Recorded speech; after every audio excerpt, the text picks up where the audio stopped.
আপোনালোকে সকলোৱে জানে যে ঢকুৱাখানাত কালি এটা জঘন্য কাণ্ড সংঘটিত হৈ গ'ল। ঢকুৱাখানাৰ স্থিত ঢকুৱাখানাৰ ৰাজহুৱা খেলপথাৰৰ সন্মুখত থকা কৃষ্ণা মেডিকেলৰ স্বত্বাধিকাৰী এজন বিশেষভাৱে অক্ষম ব্যক্তিক তেওঁলোকে প্ৰহাৰ কৰিছে। এজন অনা অসমীয়া এজন খিলঞ্জীয়া ছাত্ৰৰ ওপৰত তেওঁলোকে এটা বৰ্বৰভাৱে আক্ৰমণ কৰিছে। এই কথাটো আমি ঢকুৱাখানাৰ বাসী হৈ ধিক্কাৰ জনাইছোঁ। আমি লজ্জিত অনুভৱ কৰিছোঁ। আমি এটা আশা কৰিছোঁ যে তেওঁক আমি এটা সময়সীমা বান্ধি দিছোঁ। 3 ঘণ্টাৰ সময় যদি এই কৃষ্ণা মেডিকেলৰ স্বত্বাধিকাৰী ৰাজু চাহৰ লগতে তেওঁলোকৰ যিসকল কৰ্মচাৰী যদি ৰাজহুৱাভাৱে ক্ষমা নোখোজে, কিন্তু ঢকুৱাখানা দল সংগঠন ঢকুৱাখানা ৰাইজ কিন্তু ক্ষান্ত নাথাকিব।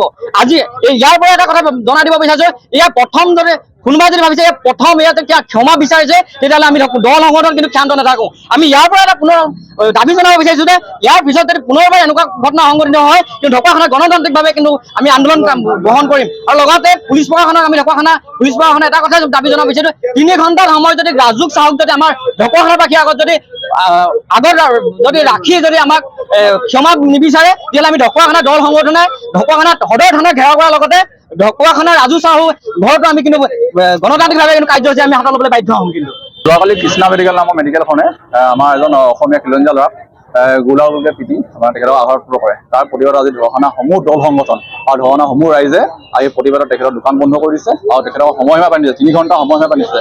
যদি তেখেতে 3 ঘণ্টাৰ ভিতৰত যদি আমাৰ ঢকুৱাখানা ৰাইজৰ ওচৰত যদি ক্ষমা নোখোজে, তেখেতৰ দোকান অনিৰ্দিষ্ট কাললৈ বন্ধ থাকিব আৰু তেখেতৰ ওপৰত ঢকুৱাখানা ৰাইজ আৰু দল সংগঠনে বিহিত ব্যৱস্থা গ্ৰহণ কৰিব। আচলতে তেখেত এজন পেচেণ্ট হয়। তেখেতে আমি জনাত তেখেত 45 দিনত কোমাত আছিলে।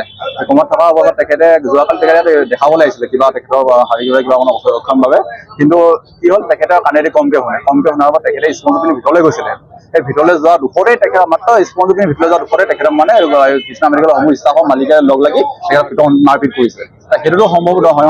যিমান যি হ'লেও এজন কাণেদি কমকে কিবা এটা ভুল কৰিছে, তেখেতক ভালদৰে বুজাব লাগে। কিন্তু সেই বুলি যে তেখেতে আইন হাতত তুলি যে তেখেতক যে গুড়াগুড়িকে পিটন দিব, সেইটো কথা নহয়। আৰু তাৰ প্ৰতি তাৰ সেই এগেইনষ্টতে আমি চবেই এই প্ৰতিবাদ আৰু তেখেতৰ চেষ্টা বন্ধ কৰি দিছোঁ। আমি মুঠতে নহয়, খিলঞ্জীয়াৰ ওপৰত যদি কোনো অনা অসমীয়া তেতিয়া যেনেকৈ নেক্সট আৰু হাত নিদিলে, তাৰ প্ৰতি আমি এই আপোনালোকৰ মাধ্যমৰ যোগেদি ঢকুৱাখানাবাসী ৰাইজৰ পৰা এইটো সদৰি কৰিছোঁ। নহ'লে ঢকুৱাখানাৰ সমূহ দল সংগঠন আৰু জাতীয় সংগঠনক আৰম্ভ কৰি ঢকুৱাখানাবাসী ৰাইজে বহুত কঠোৰ ব্যৱস্থা গ্ৰহণ কৰিব।